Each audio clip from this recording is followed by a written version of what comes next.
So, vitamin D అనేది చాలా important అండి. అంటే మోస్ట్ ఆఫ్ ద హార్మోన్ ఫంక్షన్స్‌కి వైటమిన్ డి చాలా ఇంపార్టెంట్. హ్మ్. అండ్ దీని తోడుగా మనకి బ్రెయిన్ ఫంక్షన్‌కి, హ్మ్. బ్రెయిన్ బాగా పనిచేయాలంటే వైటమిన్ డి కావాలి. ఓకే. అండ్ మన నర్వ్ సెల్స్ బాగా పనిచేయాలంటే వైటమిన్ డి కావాలి. ఓకే. అండ్ దాని తోడు మనం రెగ్యులర్‌గా తీసుకునే కాల్షియం ఉంటుంది కదా!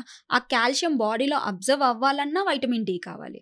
అంటే ఓకే. మీకు బోన్ రిలేటెడ్ ఇష్యూస్ రావడానికి కూడా వైటమిన్ డి తగ్గుంటే కారణం అన్నమాట అది. ఓకే. ఓకే. So, okay. ఈ వైటమిన్ డి మనం చూసుకున్నట్టయితే వైటమిన్ బి12 ఎలా డెఫిషియన్సీ ఉంటుందో, హ్మ్. వైటమిన్ డి కూడా ఈ మధ్య చాలా మందికి డెఫిషియన్సీలోనే ఉంటున్నారు.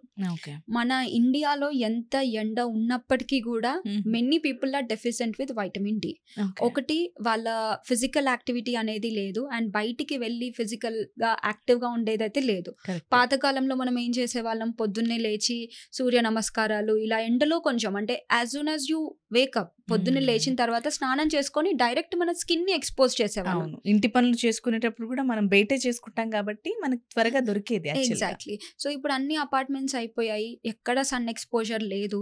అండ్ ఇంట్లో కూడా ఒకవేళ సన్ ఎక్స్‌పోజర్ ఉన్నప్పటికీ కూడా సన్ స్క్రీన్ లోషన్స్ పెట్టేసుకుంటున్నాం. అవును. కరెక్టే. సో, సన్ స్క్రీన్ లోషన్స్ పెట్టుకున్నప్పుడు ఏమవుతుందంటే మనకి యాక్చువల్లీ సూర్యుడి కిరణాలు చర్మం పైన పడిన తర్వాత మన స్కిన్నే వైటమిన్ డి అనేది సింథసిస్ చేస్తుందన్నమాట. కరెక్టే. సో, ఇప్పుడు బయట నుంచి సన్ రేస్ పడుతుంది స్కిన్ పైన. హ్మ్. కానీ మీరు దానిపై నుంచి సన్ స్క్రీన్ లోషన్ వాడినప్పుడు ఏమవుతుందంటే ఆ అబ్జార్ప్షన్ అనేది ఉండదు. అండ్ ఆ సింథసిస్ అనేది ఉండదన్నమాట. ఓకే. ఈ ఎండ ఏదైతే ఉందో అది మార్నింగ్, ఈవినింగ్ ఏ టైమ్స్ వరకు మనం అది గుడ్ వైటమిన్ డిగా కన్సిడర్ చేయొచ్చు?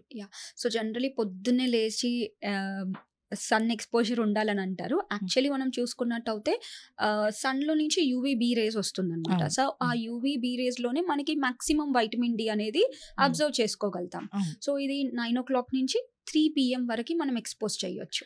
ఓకే. సో, కొంతమంది ఏంటంటే ఎర్లీ మార్నింగే చేయాలి. 6:00 నుంచి ఎండొస్తుంది. కానీ ఇక్కడ కంటెంట్ అనేది చాలా తక్కువ ఉంటదన్నమాట. ఓకే. యూవీబీ రేస్ అనేది తక్కువ ఉంటుంది. సో, అందుకే 9, 10 ఆ టైం నుంచి 3 వరకి కూడా చేయొచ్చు.